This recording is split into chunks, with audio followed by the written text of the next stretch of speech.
Yes, karibu sana The Purple Estate Balabala TV. Mimi ni kizazi juaji Don Balabala pale Instagram, bila kusahau katika mtandao wa TikTok. Usahau kusubscribe Balabala TV ili uweze kuwa mwanafamilia na kupata latest update punde tunapokuwa tunazitoa. Karibu tuangazie migogoro inayoendelea ya kimataifa, migogoro ya kisiasa na mambo kadha wa kadha, hasa mashariki ya mbali. Ni mgogoro upi? Bila shaka itakuwa ni Marekani Israel dhidi ya Iran. Sababu ni zipi hasa? Vita imekuwa kubwa, mapigano yamekuwa ni mengi, wakirushiana makombora ya hapa na pale, lakini wadau mbalimbali wamekuwa wengine wapo nyuma kutoelewa changamoto, sababu hasa zinazopelekea mgogoro huu upambe moto mwaka 2026. Mgogoro wa kwanza ni kuhusu programu ya nyuklia ya Iran.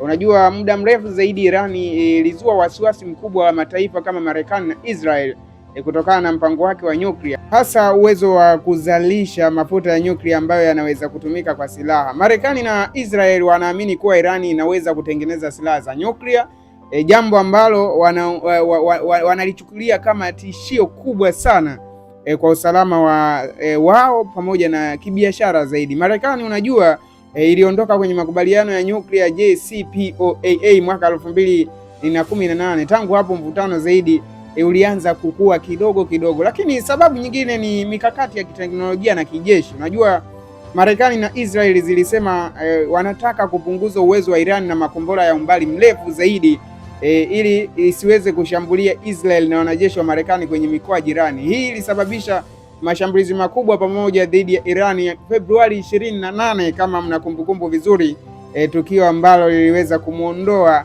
Ayatollah Khamenei. Lakini sababu nyingine ni usaidizi wa Iran kwa makundi ya kivita. Unajua, tumekuwa tukizungumza kila siku, moja kati ya washirika wa UAE kwa maana Umoja wa Arabu, Iraq, Syria, Egypt na mataifa mengine, Iran ndio imekuwa msaada mkubwa zaidi kwa yanapotokea mapigano ya uasi na mambo mengine mengi. Imekuwa ikisaidia makundi kama Hezbollah kule Lebanon, lakini pia milizia nchini Iraq na Syria na maeneo mengine mengi ambao mara kwa mara hulenga Israel na vikosi vya Marekani. Kwa Waarabu wote hawa huwa wanaungana kwa ajili ya kupambana na Israel. Unganisho huu wa kijeshi na makundi ya kukaribiana unaongezea ghadhabu na mvutano mkubwa sana, hasa wa Marekani pamoja na Israel, ambao wao huwa kwenye siasa za dunia zaidi na teknolojia, huwa wanataka wao tu kuwa mbele zaidi na si nchi nyingine. Lakini pia historia ndefu ya chuki ya kisiasa inaweza ikachangia pia, bila kusahau kikosi cha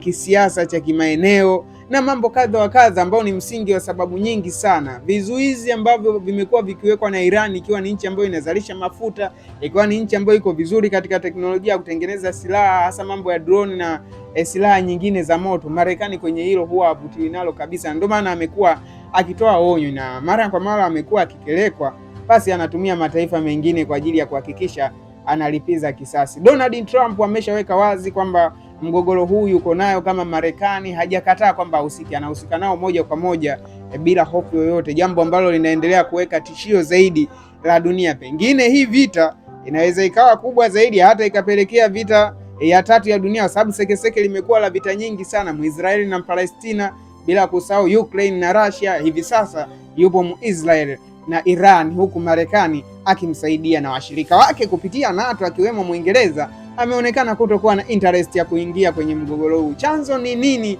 Sababu ni hizi hapa nyingine nyingi ambazo nimekutajia, na viongozi wa Irani ambao wamekuwa hawaendani na misingi ya Kimarekani na matakwa wanayoyahitaji. Hivyo Marekani akishaona mtu wa design hiyo atakutafutia sababu eza za kiugaidi, eza za kukufanya wewe raia na wananchi wako wakuchukie kwa namna moja ama nyingine. Makombora yanaendelea kurushwa na maeneo yanaendelea kuathirika, ikiwemo kambi za Marekani, huku Marekani mpaka hivi sasa wakiwa tayari wameshafanikisha tukio la kumuua Ayatollah Khamenei, ambalo limepelekewa Wairani wao wenyewe kuanza rasmi na wao kulipa kisasi, na wamesema vita haiwezi kupiganwa kimaneno. Kama wao walipigana vita ya silaha, basi na wao watajibu kupitia silaha. Vita unaionaje kwa wewe mdau wa The Purple Estate unaitazama na kufuatilia hivi sasa? Vita unaiona vipi?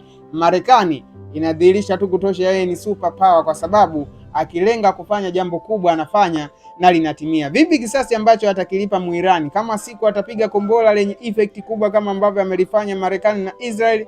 Nini ambacho kitatokea?